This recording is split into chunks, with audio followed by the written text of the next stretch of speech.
आज हम 3 टॉपिक्स पे बात करेंगे। एक हम बात करेंगे ईरान के हवाले से, फिर उसके बाद हम बात करेंगे पाकिस्तान पीपल्स पार्टी के हवाले से, और फिर हम बात करेंगे नून लीग में जो है राना सनाउल्लाह है उनके हवाले से कि उनका एक नई स्टेटमेंट सामने आई। उनके स्टेटमेंट क्या है कि उन्होंने एक बोला है कुछ, वो उनका जो भी उन्होंने खैर बोला है उस हवाले से हम बात करेंगे।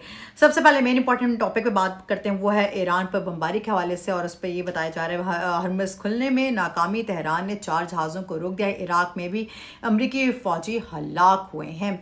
ठीक है, ये बताया जा रहा है। अमेरिका और ईरान के दरमियान हमलों का सिलसिला इतवार के रोज भी जारी रहा। ईरान के शहरी ढांचे पर बमबारी के बावजूद वाशिंगटन अपने हरमुज़ खुलवाने में नाकाम रहा। तेहरान ने गुज़श्ता रोज आबी गुजरगाहों में 4 बहरी जहाज़ों को रोक दिया है। ईरान के एटमी तवानाई तंजीम ने बताया है कि अमेरिका ने जिनसे है एक जेर तामीर जोहरी पावर प्लांट पर हमला किया। सेंट्रल कमांड के मुताबिक हफ्ते को शुमाली इलाके में एक अमरीकी फौजी मारा गया। दूसरी जानिब जो खलीज में अमरीकी जो फौजी तनसीबात पर ईरान की जवाबी कार्रवाइयाँ जो हैं वो जारी हैं। और कुवैत में अमरीकी अड्डों पर खुदकुश ड्रोन हमले, अमरीकी असलहा डिपो और रेडार सिस्टम तबाह कर दिया गया है। वाटर और पावर प्लांट में आग, उर्दन के शहर अकबा में एयरपोर्ट और बंदरगाह को खाली करा लिया गया है।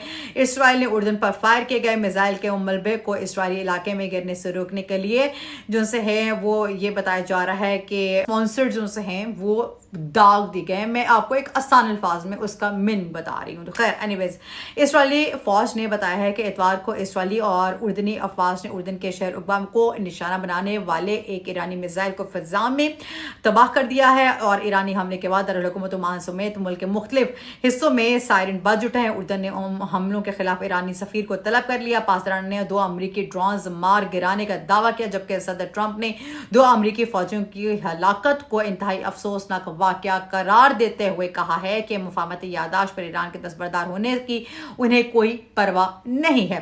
ठीक है, रूसी मीडिया ने दावा किया है कि उर्दन के जो फौजी हैं उनकी हलाकत के बाद ट्रंप ने पेंटागन की पूरी शिद्दत से ईरान पर हमले बमबारी का जो है वो हुक्म दिया है।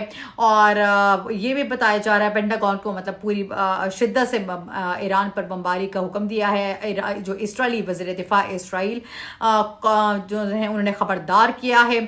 और उन्होंने ये भी कहा है कि ईरान के किसी भी हमले को पूरी ताकत से जवाब दिया जाएगा। ईरानी नायब वज़ीर ख़ारिजा कासिम की जानिब से कहना था कि तेहरान अपने हरमुज़ में जहाज़ों के आमदोरफ्त के लिए तजवीज़ किया गया जनूबी रास्ते को किसी भी सूरत कबूल नहीं करेगा और आबी गुजरगाहों पर अपनी खुद मुख्तारी का हर कीमत पर दिफा करेगा। इसराइली हुकाम का कहना है कि दर्जनों अमरीकी रिफ्यूलिंग तैयारों की इसराइल आमद मुतवक्किल है। अमरीकी महकमा खारजा ने अपने शहरियों को खबरदार किया है कि ईरान के हामी गिरोह दुनिया भर में अमरीकी मफादात और शहरियों को निशाना बना सकते हैं।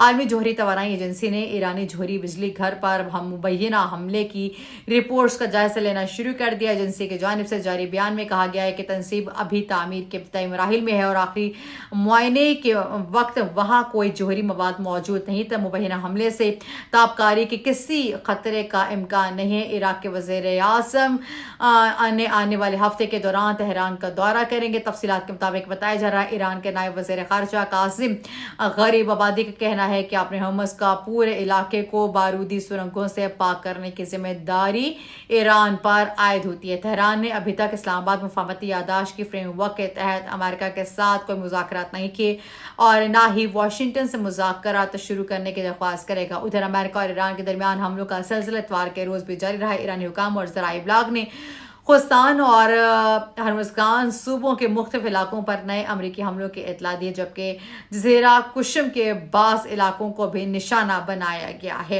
ये बताया जा रहा है। और फिर दूसरी जानिब ये भी बताया जा रहा है कि ईरान पर बमबारी हरमुज़ खुलवाने में नाकामी पर तेहरान जहाज़ों को रोक दिया, 4 जहाज़ों को रोक दिया। इराक में भी अमरीकी फ़ौजी जो हैं वो हलाक हुए हैं। इस हवाले से जो मैं आपको मज़ीद ये बताते चलूँ कि जो वाशिंगटन से मुज़ाकरात शुरू करने की दरख्वास्त वो है वो ये करने का कहा गया है। और उधर अमेरिका और ईरान के दरमियान हमलों का सिलसिला इतवार के रोज भी जारी रहा। ईरानी हुकाम के ज़राए इब्लाग ने खुस्तान और हरमुज़गान सूबों के मुख्तलिफ इलाकों पर नए अमरीकी हमलों के इतला दी हैं, जबकि जज़ीरा कुशम के बाज़ इलाकों को भी निशाना बनाया गया है। और दूसरी जानिब ये भी बताया जा रहा है कि ईरानी जो वज़ीर दाखिला हैं आज पाकिस्तान पहुंचे हैं और उन्होंने आला सियासी और अस्करी क़यादत से अहम जो हैं वो मुलाकातें भी की हैं। और ईरान के वज़ीर दाखिला सिकंदर आज पीएम मतलब पीर के जो रोज़ थे वो आज नहीं, खैर नेक्स्ट डे स्टार्ट हो गया। उन्होंने अब जो है वो आज दौरा किया, 2 रोज़ा दौरा, ये सरकारी दौरे पर आली सतह वफ्द के हमरा पाकिस्तान पहुंचे हैं वो। और जराये के मुताबिक बताया दौरा वफाकी वज़ीर दाखिला मुहसिन नकवी के दावत पर किया गया है, जिसके दौरान ईरानी वज़ीर खारजा पाकिस्तान के आला सियासी और अस्करी क़यादत से अहम मुलाकातें करेंगे। जराये का कहना है कि ईरानी वज़ीर दाखिला के हमरा ईरान के मुख्तलिफ वज़ारतों के आला हुकाम से भी वफ़द में शामिल होंगे। दौरे के दौरान पाकिस्तान और ईरान के दरमियान दो तरफा ताल्लुकात, सरहदी सलामती, बाहमी ताउन और खित्ते की मजबूत सूरत हाल समेत अहम उमूर पर तबादला ख्याल किए जाने का इम्कान भी जाहिर किया जा रहा है। और तीसरी जो बात थी वो मैंने आप लोगों को अभी बताई थी। वो तीसरी बात क्या थी? तीसरी बात ये बताई जा रही थी कि पार्टी में लात मारकर निकालने की रिवायत नहीं है, ये कहा गया है राना सनाउल्लाह की जानिब से। अक्सर उनकी स्टेटमेंट्स ऐसे सुनने को मिल जाती है और हैरत अंगेज उनकी स्टेटमेंट्स होती हैं। वो जो स्टेटमेंट्स देते हैं, खैर अभी वफाकी वज़ीर बैनुल अक़वामी सूबाई राब्ता सेनेटर राना सनाउल्लाह ने एक प्रोग्राम के जो है वो निजी चैनल के जो प्रोग्राम है जिरगा, उस पर खुसूसी गुफ्तगू करते हुए कहा कि बिलावल भुट्टो जरदारी की तकारीर हालात ख़राब कर सकती हैं। राना सनाउल्लाह ने बिलावल भुट्टो जरदारी के बयान को नामुनासिब करार देते हुए कहा कि ख्वाजा आसिफ के बारे में अभी जो अगली जो खबर होगी वो बिलावल भुट्टो के बारे में जो खबर होगी, ठीक है, ये भी मैं आपको पहले से बता दूं, ठीक है। अच्छा नहीं था, उनको वोट की नफरत की उनको वोट के लिए नफरत की नहीं बल्कि कौमी लीडर बनकर बात करनी चाहिए। उन्होंने कहा कि मुस्लिम लीग नून में किसी को लात मारकर निकालने की रवायत नहीं थी और ना है। बिलावल भुट्टो का वज़ीर दिफा ख्वाजा आसिफ के बारे में बयान गैर मुनासिब था। अगर वो इस्तीफा का मुतालबा करते तो ठीक था, लेकिन लात मारने का जो बयान था उस पर जो सा है वो दुरुस्त नहीं है। कि ज्वाइंट एक्शन कमेटी और आज़ाद कश्मीर के जो वज़ीर आज़म फैसल राठौड़ ने कल अदम करार दिया है और वफाकी हुकूमत इस फैसले की हिमायत की है और वफाकी हुकूमत इस फैसले की पोस्ट पर खड़ी है और बिलावल भुट्टो के जरदारी के इशारों और बातों में इस फैसले की मुखालफत भी कर रहे हैं। उन्होंने कहा है कि रावला कोर्ट में जो लोग धरना देकर बैठे हैं उनको फोर्स का इस्तेमाल करके उठाना मुश्किल नहीं और वहाँ की जो सूरत हाल है वो सिर्फ रावला कोर्ट तक महदूद है। बाकी आज़ाद कश्मीर में इलेक्शन मुहिम आज उरूज पर है, ठीक है। और जो ये भी बताया जा रहा है और ये बात क्यों कही गई है, ये इस हवाले से लात मारने वाली जो बात है, आप मुझे राना सनाउल्लाह साहब जरा एक बात बताएगा। आपकी पार्टी में इतने पुराने लोग थे, आज उनका नजर नहीं आते, क्या ऐसी वजह है कि वो लोग आज नजर नहीं आते? बड़े बड़े नाम थे, बड़े बड़े नाम हैं अभी भी, वो अब आपकी पार्टी में नजर नहीं आते कहीं पे भी। ऐसी क्या रीजन है? आपने तो लात मार के उनको नहीं निकाला, वो तो ऐसी क्या रीजन है कि वो जो से हैं वो आपको नजर नहीं आते? खैर, अब ये राना सनाउल्लाह साहब के लिए जरा ये बात थी। अब उन्होंने ये बात की नहीं, लात मारने की इजाजत नहीं है, तो ये जरा मुझे प्लीज वो थोड़ा सा बता दीजिएगा कि वो जरा लोग कहाँ पर हैं। मैं नाम नहीं लेना चाहती, ये समझ तो आप गए होंगे, बहुत सारे लोगों का पता होगा। आगे हम आते हैं बिलावल भुट्टो साहब की तरफ। उन्होंने एक वजीर अभी तक काबीना में कश्मीरियों की तौहीन और बिलावल भुट्टो की जानिब से कहा गया है।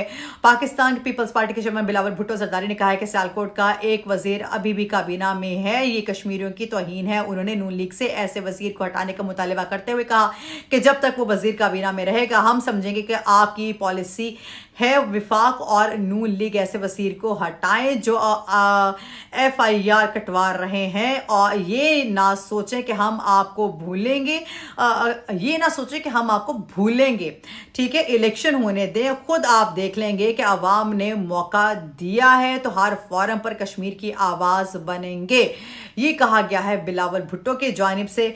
और उन्होंने कहा कि हक हाकमियत, हक मलकियत, हक रोजगार दिलवाऊंगा मैं, जहां भी वही मंशूर लाए जो गिलगित बल्तिस्तान में था। चाहता हूं लड़काना के MNA के साथ कश्मीर का MNA भी हमारे साथ कौमी असम्बली में हो। एहतजाज करने वालों में मुतालबा है कि तहकीकात तक अपना एहतजाज बंद करें। विफाक से अपील है कि जो से है वो कमीशन का काम जो है वो मुकम्मल करने तक मजीद कार्रवाई ना करे। रियासत पाकिस्तान इंटरनेट पर पाबंदी उठा दे। ये हैं जी अभी तक की न्यूज़, बाकी जितनी भी होगी इंशाल्लाह वक्तन फवक्तन अपडेट करते रहेंगे। टिल देन टेक केयर, अल्लाह हाफिज़।